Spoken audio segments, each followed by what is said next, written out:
a witness, a list, and months of silence. Today, we break down the tense exchange that exposes how power shields itself from accountability. Thank you, Mr. Chairman. Mr. Farage, thanks for being here, coming across the pond. I'm sorry to hear you're leaving the hearing early. Well, it's not a question of leaving the hearing early, but I do have other things to do. Yes. Oh, where are you going? I'm so sorry about that. It's okay. Where are you going? It's not lunch, I promise you. It's not lunch. You're not going to have lunch. I don't think so, no. No lunch. Sad, isn't it? You're meeting with the president?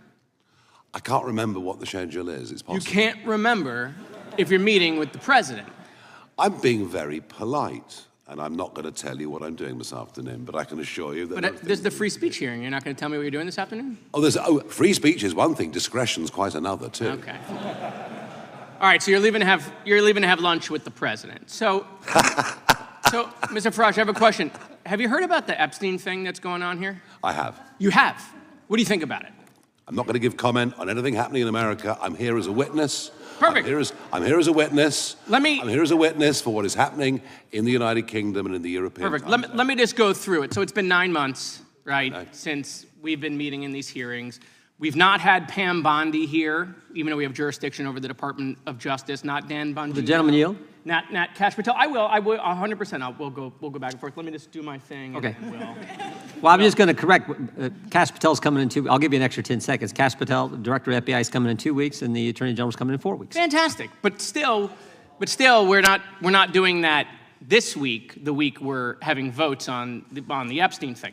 So, Pam Bondi gives the influencers, these Republican influencers, a binder. It says Part 1 of the Epstein files. Don't know if you saw it. It was quite spectacular.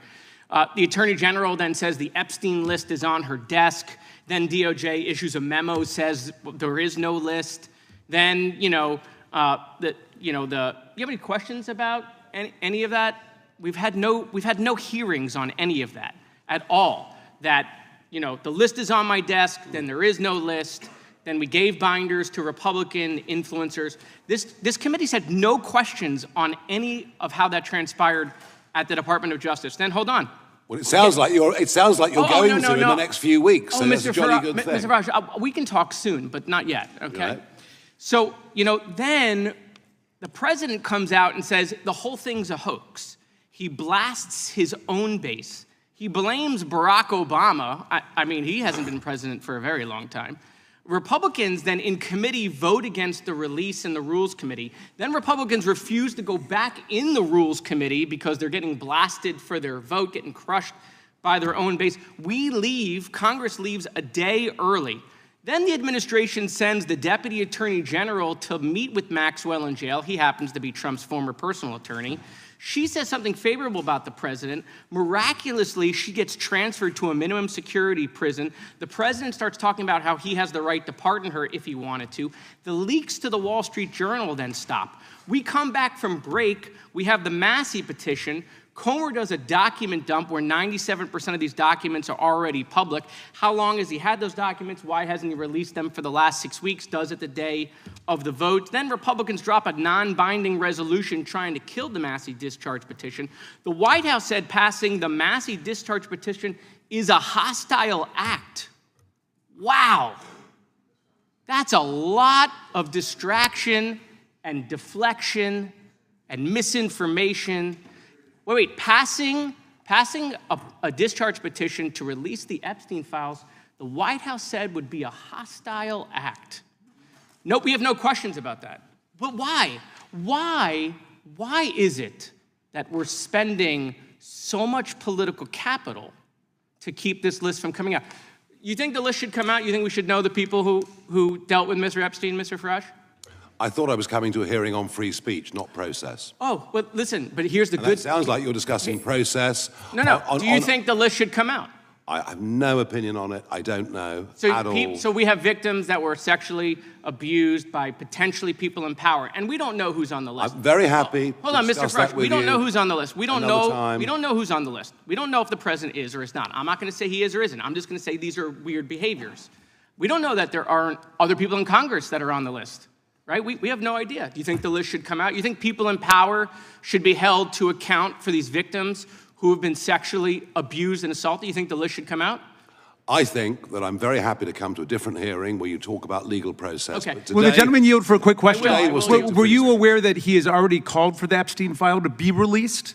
It has been reported that he has called for it to be released. Oh yeah, right here, just to refresh your memory. Yeah, but it's, yeah, I yes. happen to have this. But that's not How what random. But that is not. Look, you can ask me if you like about Do you agree social with security yourself? policy. Do you agree with yourself?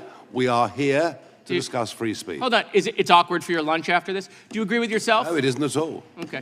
Mr. Chairman, I'm just curious. This committee has jurisdiction over the Gentleman's Department of time. Justice. Yeah. Why have we allowed Comer to cover this up for the last couple of months? As I said, why is this committee not I taking said 6 jurisdiction? weeks ago that we will have the FBI director in, we will have the attorney general in, and we are doing that in 2 weeks. You can ask you can go through that whole list. That whole list, you can do whatever you want to do with. I got lots of questions for the FBI director, including the whistleblower who came forward and told him that Adam Schiff leaked classified information. I want to ask him about that as well as the issues you all want to ask him about. That's why he's coming, so we can ask all these questions and follow the process, as Mr. Farage just talked about. Mr. The Chairman, gentleman I from Virginia. unanimous consent. Unanimous consent? I'd like to enter the political article into the record that Mr. Farage said the Epstein file should be released.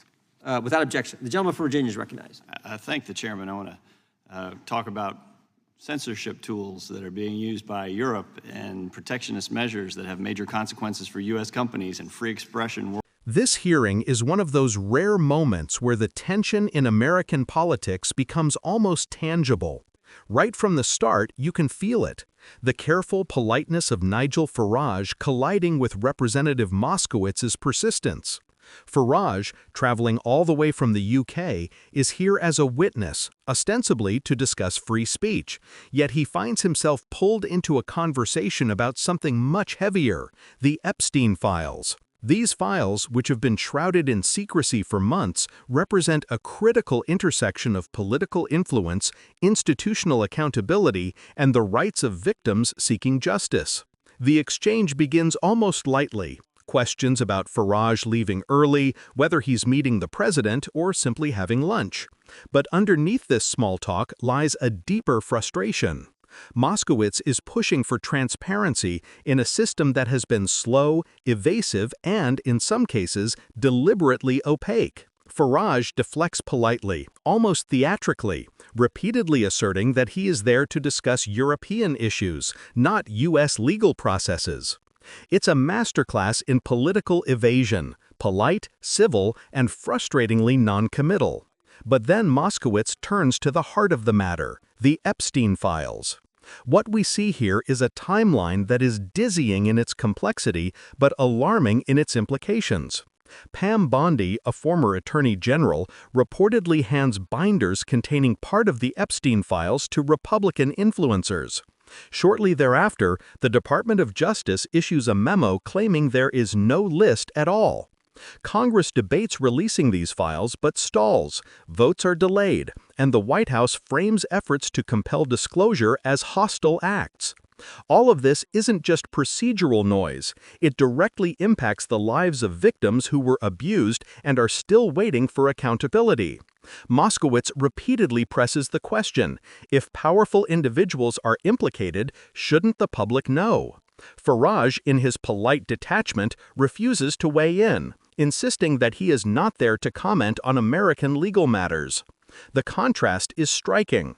On one hand, you have representatives working to uncover truth and secure justice. On the other, you have a witness who, while not obstructive, refuses to engage with the human and political weight of the situation. This exchange also illustrates the broader challenge of oversight in American governance.